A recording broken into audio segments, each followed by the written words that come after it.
peut-être, Carole, est-ce que tu veux que nous disions deux mots sur la composition, l'écriture des recommandations de la SFMS, pardon, concernant l'échographie Doppler du pénis?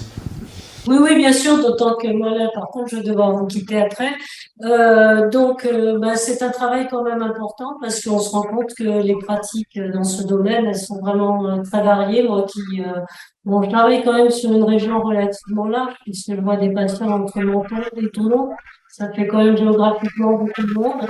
Et les doppléristes, ils travaillent jamais tous de la même manière.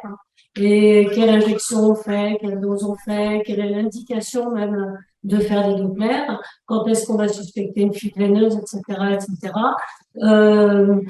Et puis bon, l'indication c'est un truc très important parce que les gens qui font des Dopplers voient arriver des patients qui sont pas spécialement vasculaires, qui sont envoyés chez eux histoire de dire tiens on va faire quelque chose.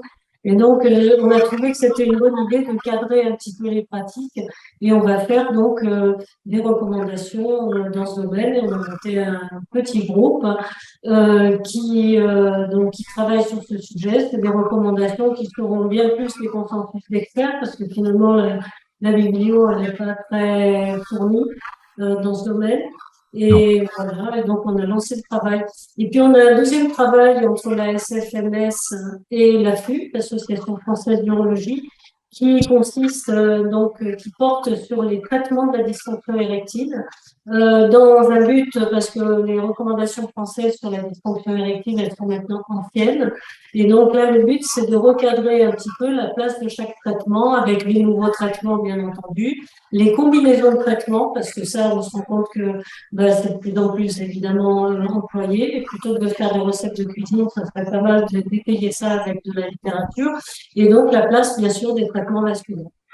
Bon, voilà, c'est des trucs qui sont intéressants. Donc Eric, il participe, André, Christophe, bien entendu, à tous ces travaux-là. Et si ça intéresse quelqu'un d'autre de rejoindre le groupe, bien entendu. Bon, beaucoup de travail et de discussion pour arriver à une convergence de vues qui est tout à fait souhaitable. Tout à fait. Alors, nous avons, deux articles qui traitent du sujet.